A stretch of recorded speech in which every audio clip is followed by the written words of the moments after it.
Great. Good morning.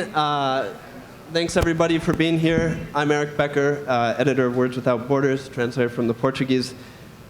Before we begin, I would like to let you know that books by the authors in this program can be purchased from Greenlight Bookstore outside Borough Hall on the plaza just below the stairs. The authors will also be signing their books immediately following this program at the signing tables in the rotunda just outside this room. Authors at the end of the program, please go directly there as well. And I'd ask for those of you who aren't sticking around for the next panel to please clear the room for the next program to be seated. We're here today to discuss books by three writers who examine how quickly the world we know can crumble.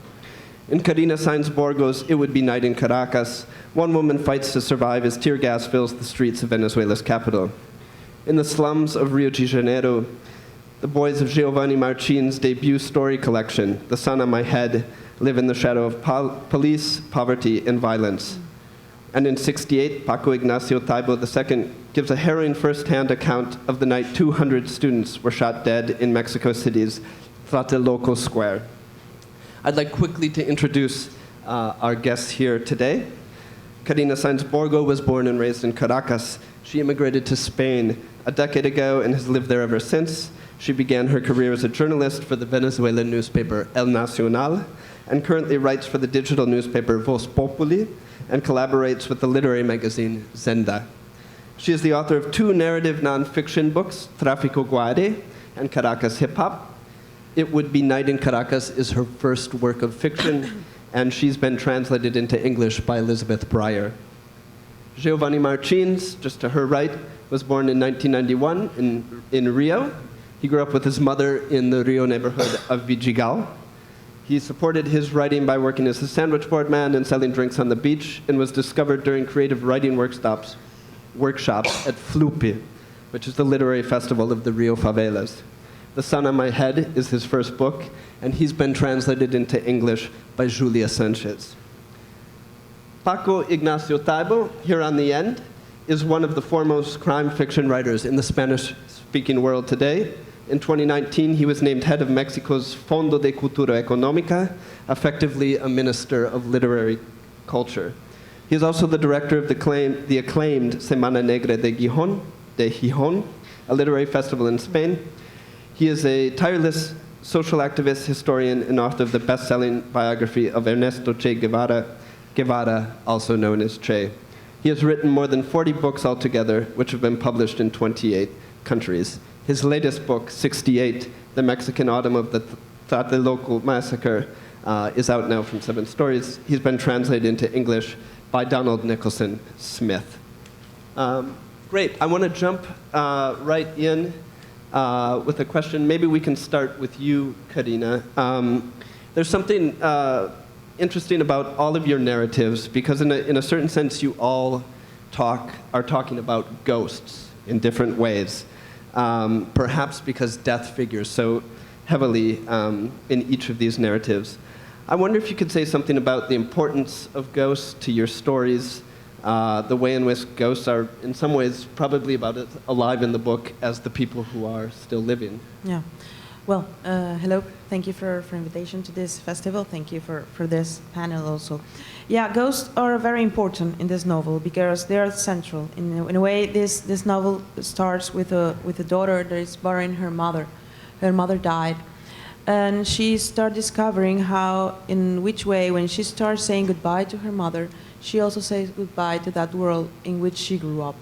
So the mother death is a metaphor. It's a very political metaphor about a dead place, a dead country, which is Venezuela. Is very few named in the. I use it very specific times. I mostly talk about Caracas, which is the city. But this idea of losing things that are dead, dead mother, a dead country, a dead democracy, it's part of it.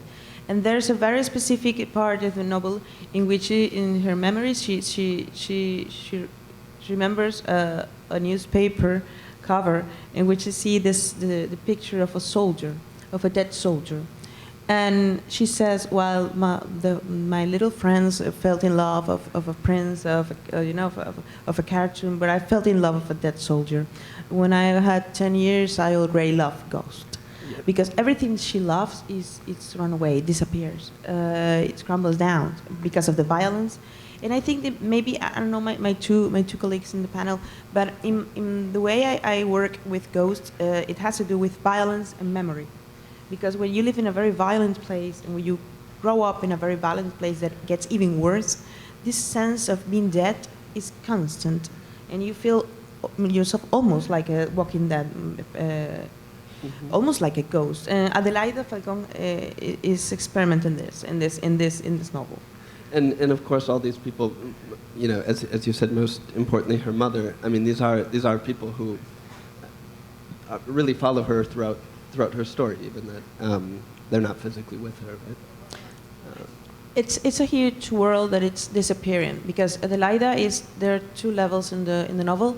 There's this main issue about losing the mother, trying to run away from this violent country, but there's also a very important part of the novel in which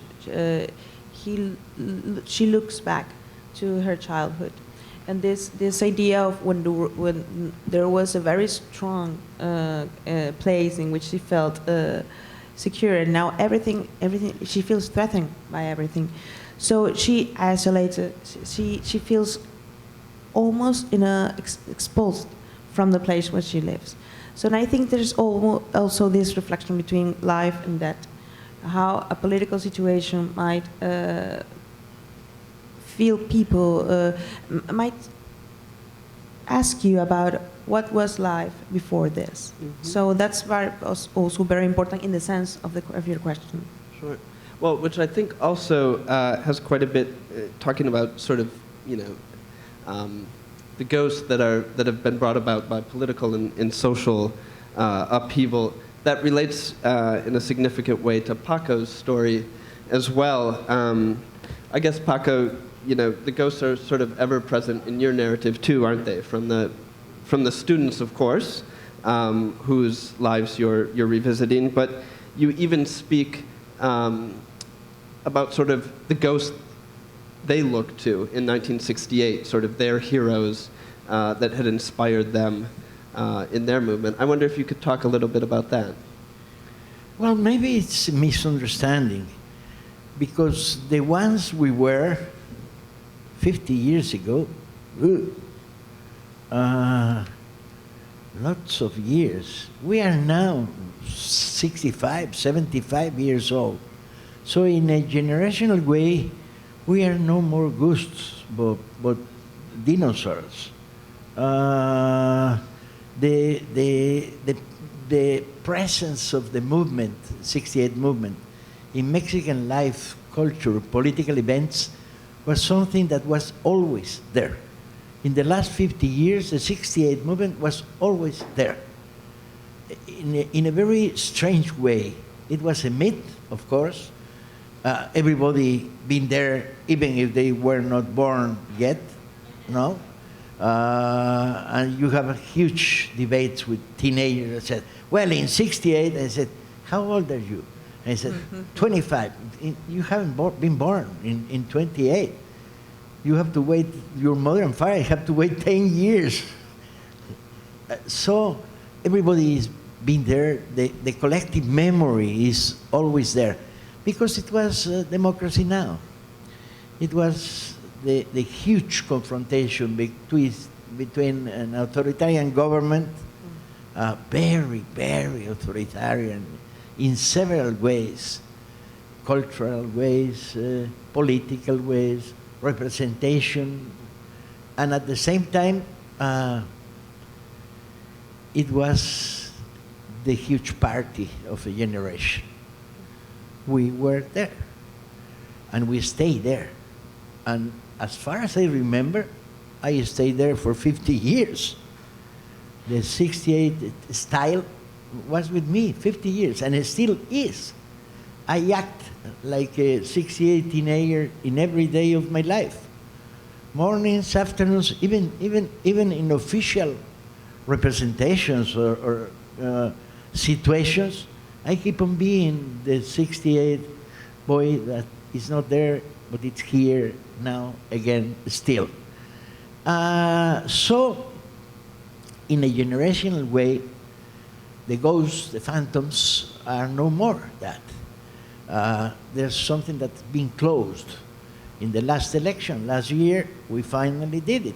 We collapsed the Reich, the Mexican Reich, the 100 years Mexican Reich of the PRI, after 3 national frauds, electoral frauds, after years and years of fighting, debates, etc.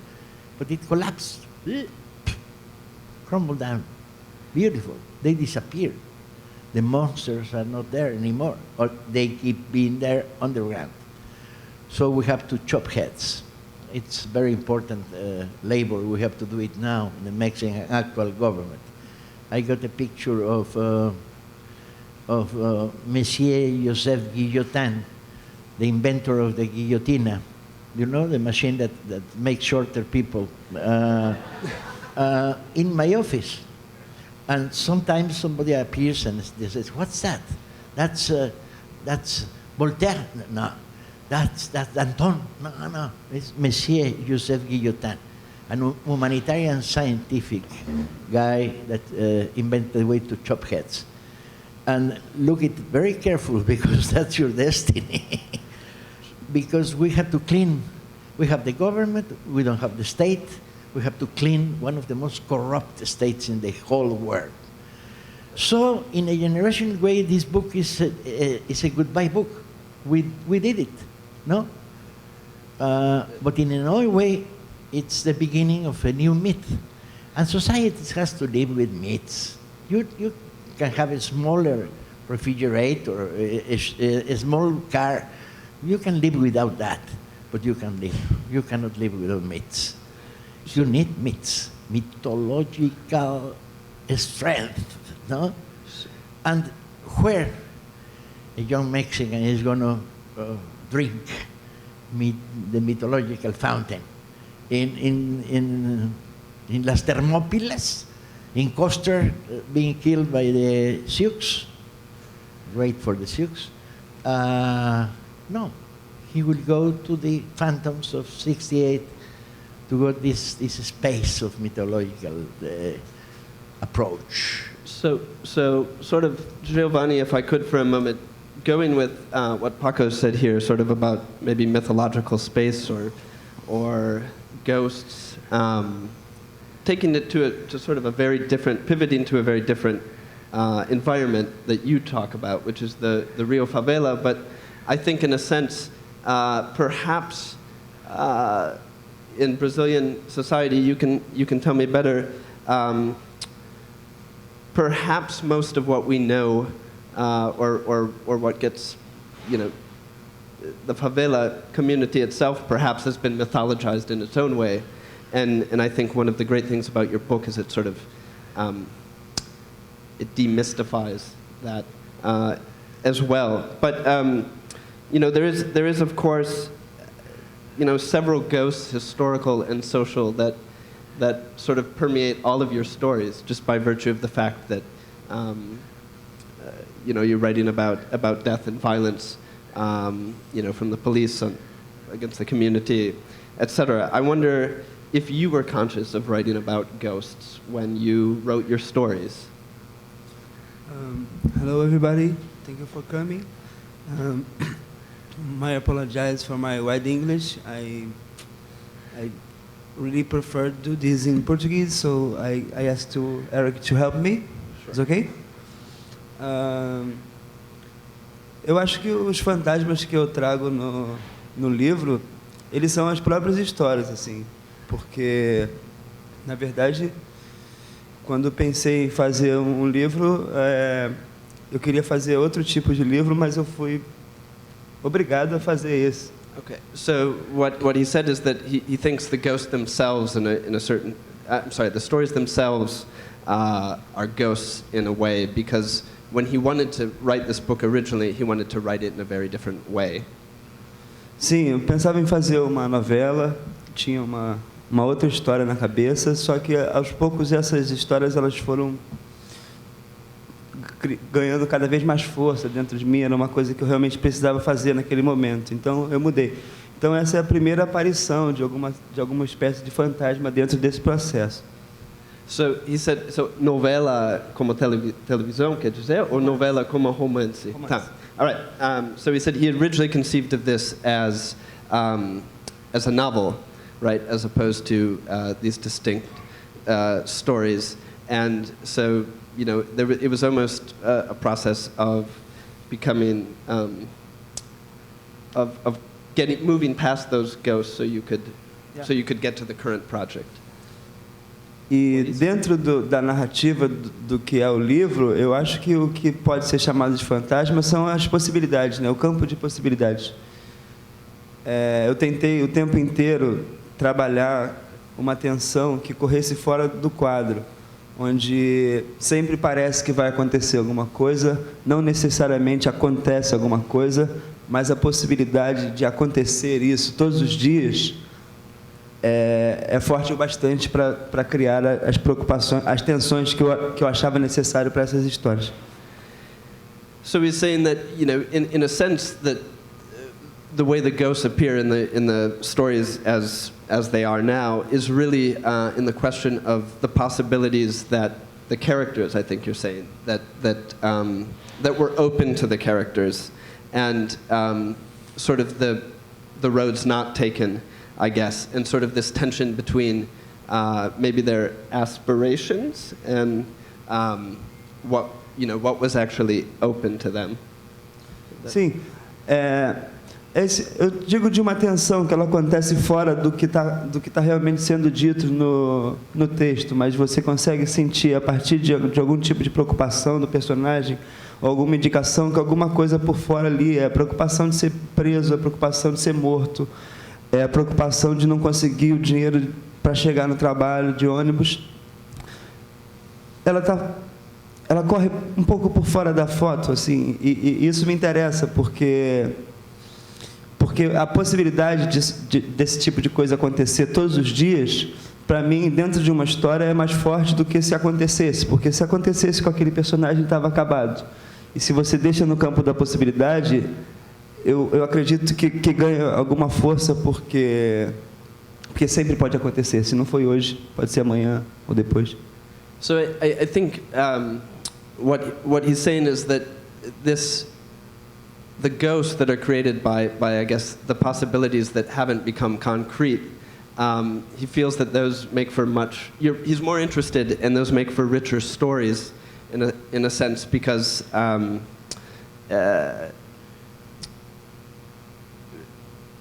they realize they give an idea of what could have happened to that character, and what in that for them, and perhaps for Geovani as well, is really what these stories are about. That's the interesting aspect of these stories. Foi isso?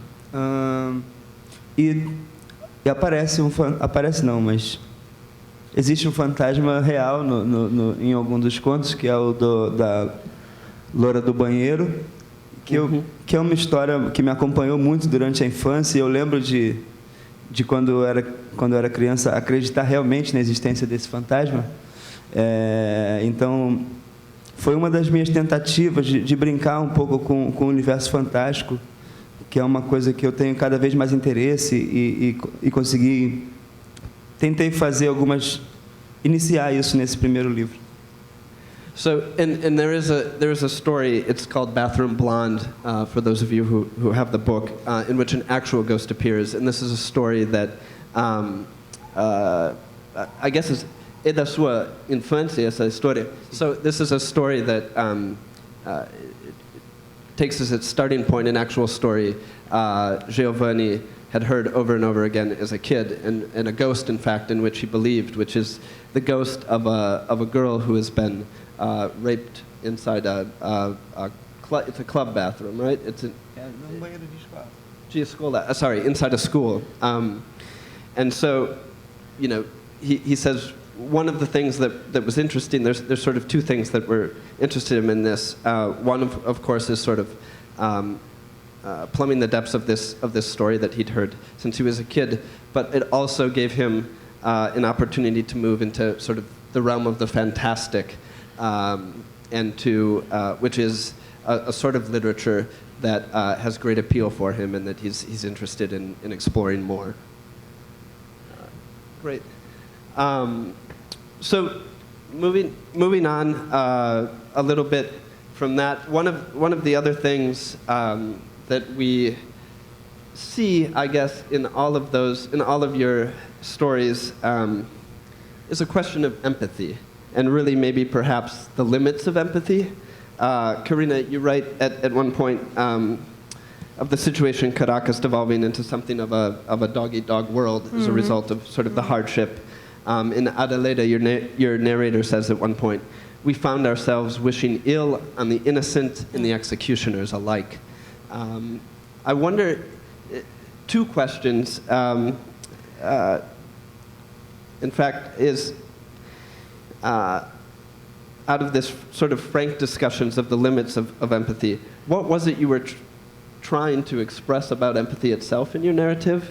And, you know, at this period in time when we talk quite frequently about how literature can foster empathy, is that something that you believe in personally? Well, first of all, I would say that in this empathy issue, in this book is the complete lack of empathy. There's no empathy because every character has to deal with this very violent society that comes to eat them. So this idea of being threatened, feeling threatened all the time for something that you don't know, something that is so bigger than you, it starts appearing everywhere. There are two parts of the book, I think, are very clear with that. When the Adelaida Falcon, the main character, she started putting things in order, her mother things. She goes out to look for a person that helped her to get the money for the medicines of her mother while she was dying. This character is Clara Baltazar, is a social worker. So by some situations, she goes to the hospital in which she is, because she has some boxes of her mother's medication to give it to her children to take care of this woman. This woman she's almost about dying because she received some revolutionary command made her. La golpearon. La golpearon. Thank you. Oh. Sorry. They hit her almost to produce her death. So when Adelaida goes to this hospital and go to talk with the daughters of this woman, she wants to say thanks. I want to say thanks to your mother, but now I know that your mother is dying, so I'm going to give her my medicines. The two daughters of this woman stare at Adelaida and they say, "We don't know who are you talking about. We have no mother." Because of this feeling, if they admit it's her mother that is dying because revolutionary commands hit her, they are completely even more dangerous situation. So this idea of not recognizing the other just because you want to save yourself. And I think the huge, one of the main feelings of this book is this. I must be able to look for mine. I cannot take care of you. And it happens all the time. It happens, there's also a young character, a young boy, Santiago. He's trying to protest against this authoritarian regime, and he's jailed, and he's suffering a very strong process of using him like a kind of he has to change, he has to do some dirty work to be able to live. And when he disappears, the reader does never know what happens to him. If he was a good guy, he was a bad guy, because I want to make clear something here. Victims become perpetrators, and perpetrators are victims. So that's the main way in this lack of empathy works in this novel. And you can see it in many different ways. How the way people avoid themselves, how the way people isolate themselves. There's a part of the book in which the Adelaida hears gunshots, and she see, there's no light in the in the building where she lives, not even in the other. And she, it's weird. I have light. Why? It's always this idea of there's blackouts all the time in the city. And she said, why do I have light and no one has? So she stares out the window and she sees how the family is being pushed out from their home, and well, everything very violent. When this military people that is doing this goes away in a truck, she keeps into the window and she see how the lights start lighting. No one wants to see what's happening. Everyone is doing this and this. So I think that's also part of this no empathy feeling you reflect in this. And I think it's a very, very complicated thing, because when countries and societies suffer this kind of big, huge authoritarian process, people disappear, people erase it, individuals erase themselves. So having not feelings is part of that. Okay, and which manifests itself in a different way in Rio, for example, where the forces, I guess, of oppression, you would say, enter in a different way. Some of them are governmental, some of them are extra-governmental, informal governments. Geovani, you write in one of your stories of the young kids being sent out by drug dealers to sort of, push the product. And there's a point at which that the narrator in that story is trying to square the need to get a fix with the consciousness of the real danger that these kids are in. And he says, times I even felt sorry for those kids, seeing them like that. Thing is, sorry is a feeling you get and lose quick. Folks kept buying drugs. I wonder if you can talk a little bit about how empathy works, not only in that story, but throughout the collection and in the favela. A questão da empatia é uma coisa muito particular para mim nesse livro, porque eu sei que trabalho com personagens que historicamente são desumanizados, né? Seja na televisão, ou seja pelos jornais, ou pela própria literatura brasileira em alguns momentos. So he's saying this is a very personal question for him, because he's writing about people who have been dehumanized in so many different ways by the media in Brazil, and in fact throughout the history of Brazilian literature. Então, o primeiro passo que eu dei para tentar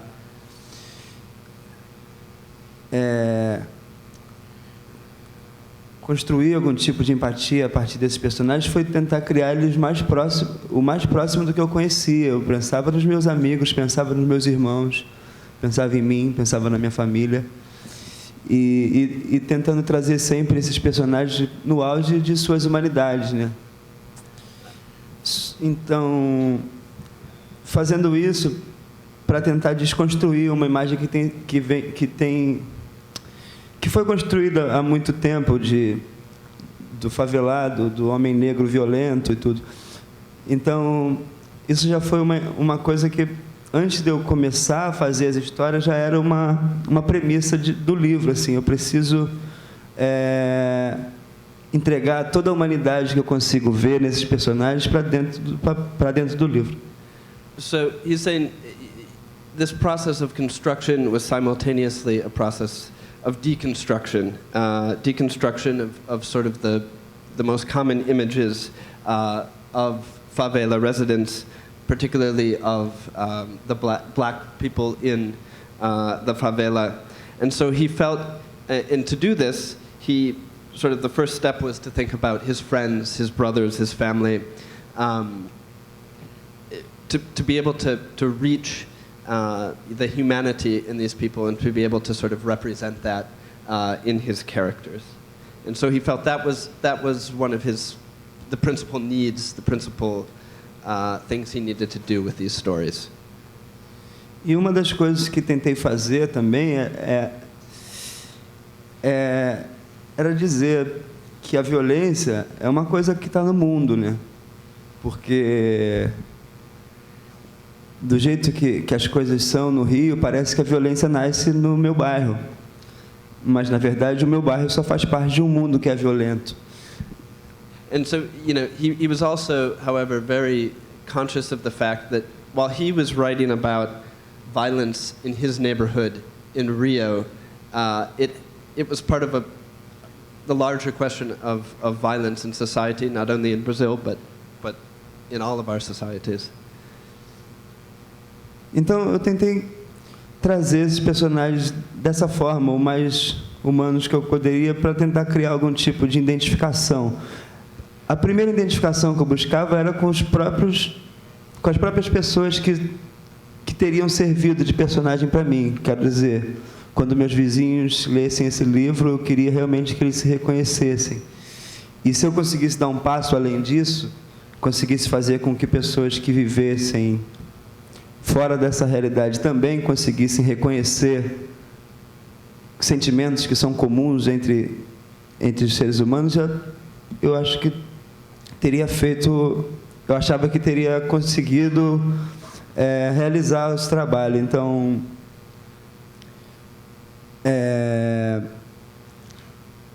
eu tentei não julgar os personagens em momento algum, tentei simplesmente colocar as situações que me atormentavam e que eu achava interessante discutir, e os personagens, assim como nós na vida real, somos sempre guiados pelas situações que aparecem.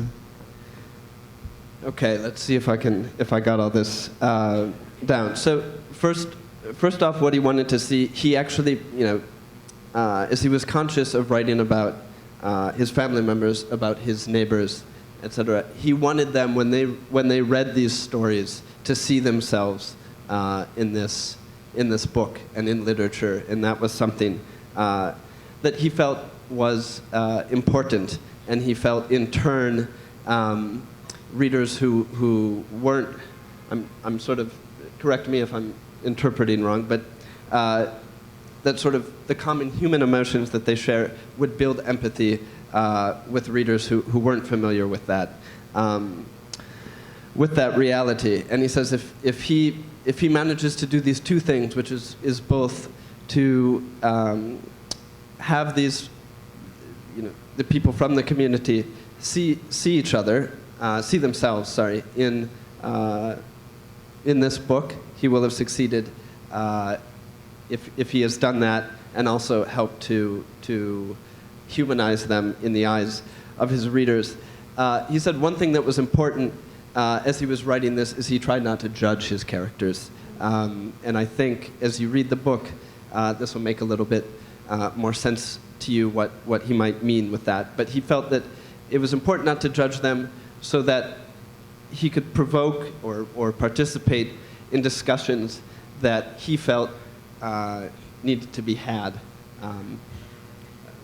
around issues that he felt needed to be discussed more and perhaps more openly as well.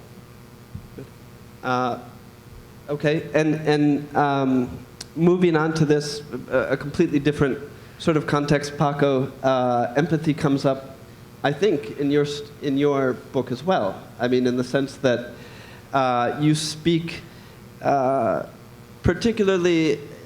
There's a time which is interesting. You're talking about you're very I think honest and open in your assessment of the movement that you were part of, and you speak at one point of sort of the students who had started to organize as sort of being separated from the people they were, at least in the beginning, of the people they were purporting to represent,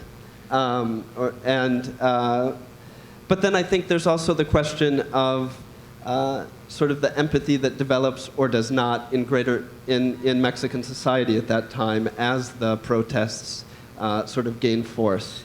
I wonder if you wanted to say something about that. Yeah, but era inevitable la empatía. It was inevitable. You cannot avoid the empathy. It's my movement. It's my generation. They were my people, and the book is a recollection of small stories personal stories, most of them, put together in order that you can see them as they were. And at the same time, you can see it from our distance. That was always the same trouble when writing historical fiction or non-fiction, the distance. No? You have to take distance to see it from the perspective, the huge perspective. And at the same time, you have to be close enough not to lose them. So you can see them, touch them. That's empathy, of course. No? And I wanted all the time, usually the beginning is not always the same at the end. In the beginning it was some notes for a possible novel written in '69 in a sketchbook. Then they became notes for an impossible novel. Somehow I couldn't write that novel. Then they became the wonderful memories and notes for the novel I don't know why I cannot write. Then I have to discover why I couldn't write that novel. And I discovered that the trouble was it was too near. I need distance for fiction. No? They will be some he, she, they, not me. Make them create distance. So the novel couldn't be done. So I decided 20 years after the notes were written that these are beautiful notes. They are full of love, of smart perceptions of what happening was there. It was 123 days strike. 400,000 students in a strike in Mexico City and the center of the Republic.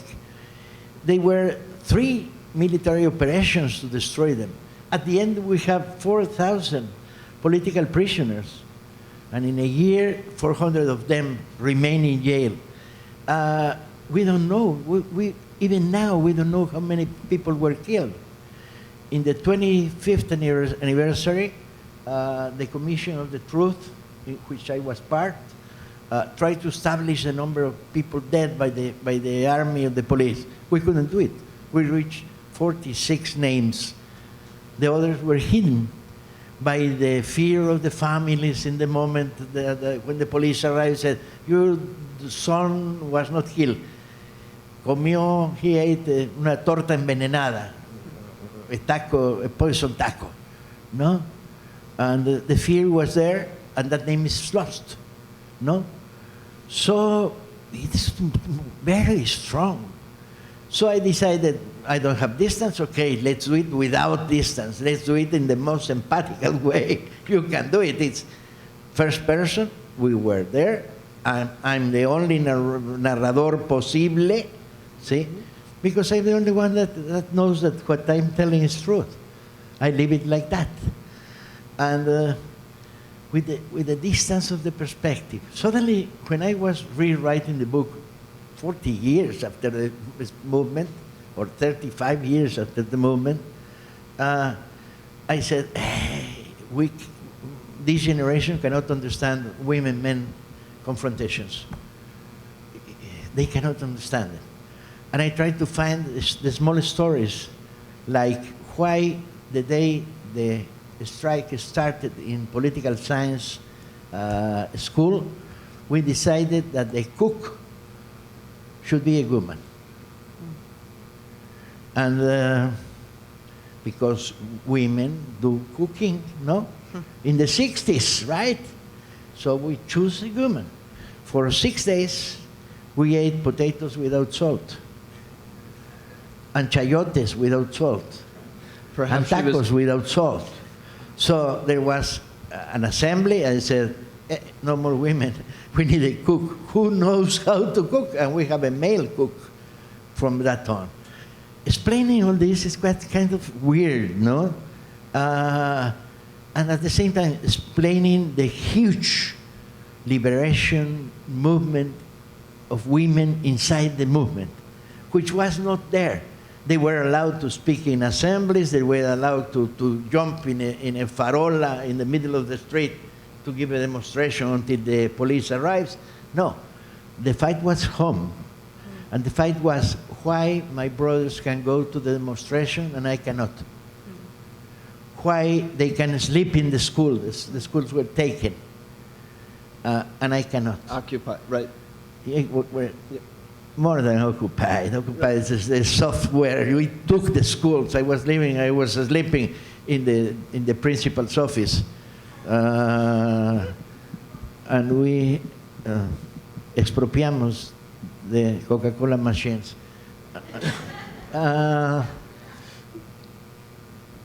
It's difficult to explain. You need the distance, no? Today's distance to explain this kind of wars. And at the same time, you have to have sense of humor. I don't respect writers without sense of humor. A writer without sense of humor is something weird. They should write astrology or things like that. Common science, not fiction or near fiction, no?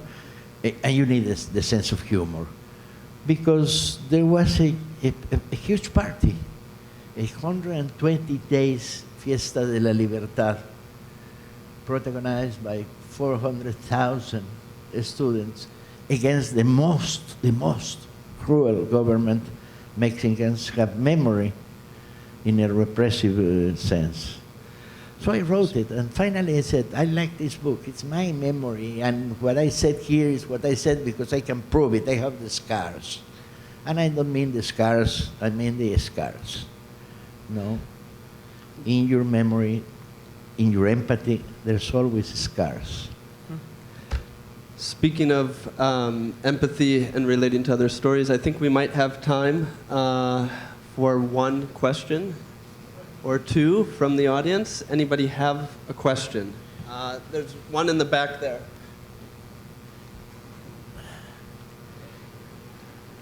Can we get here? Yeah, why don't you come? Why don't we pass this?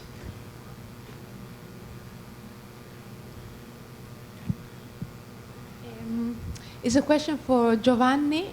I translate my question in Portuguese.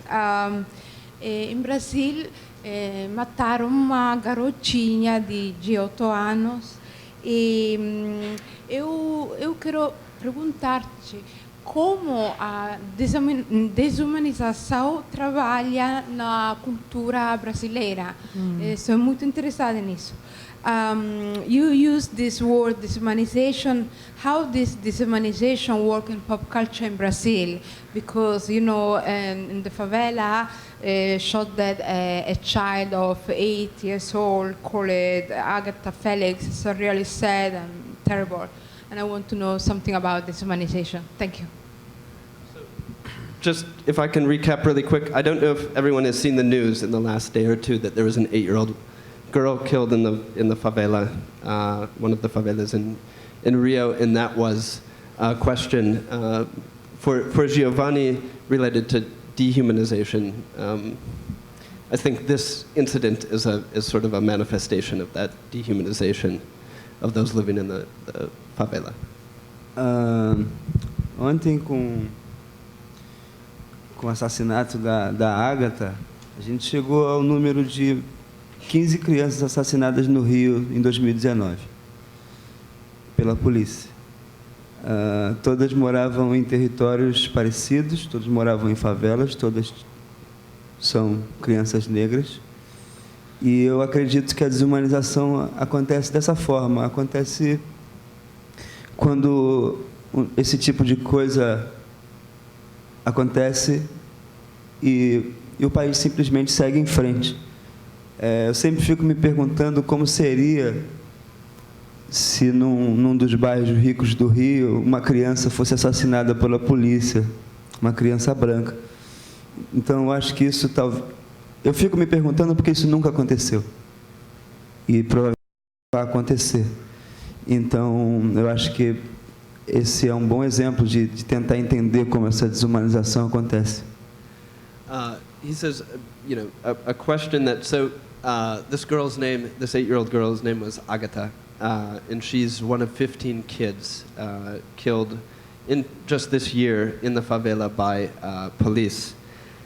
And he says every time something like this happens, and all these kids have something in common, which is they all live in the favela, in communities that, similar communities, and they're all black children. And he asks himself why these things never happen, and in fact have never happened, to white children in Rio.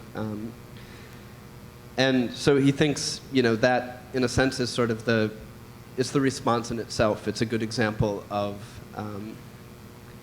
how this process of dehumanization takes place, that there are very clearly certain circumstances that always appear, are always present when an incident like this occurs. É isso? Eu disse que a maneira como a cidade e o país continua funcionando normalmente é talvez a maior prova dessa desumanização, porque qualquer tipo de tragédia que acontecesse com uma criança branca no Brasil, com certeza pararia a cidade, pararia o país. Alguma coisa ia acontecer. Mas esse tipo de tragédia não acontece com crianças brancas, então a gente fica só no campo da imaginação, da possibilidade. Sorry, great. Yeah, there was a important part I missed there. What he's saying is the way it's clear is the fact that the country goes on functioning. Nobody stops. Really, nothing changes in the society. People go on with their days and with their lives, no matter how many of these incidents happen. And so that, to him, is sort of, it sort of speaks for itself. And I think that's actually time for us now. A reminder that all of the authors will be just outside, signing their books, which you can get at Greenlight Bookstore down on the plaza. Hope you'll buy their books and come and talk with them just outside. And thanks for being here. Enjoy the rest of your day.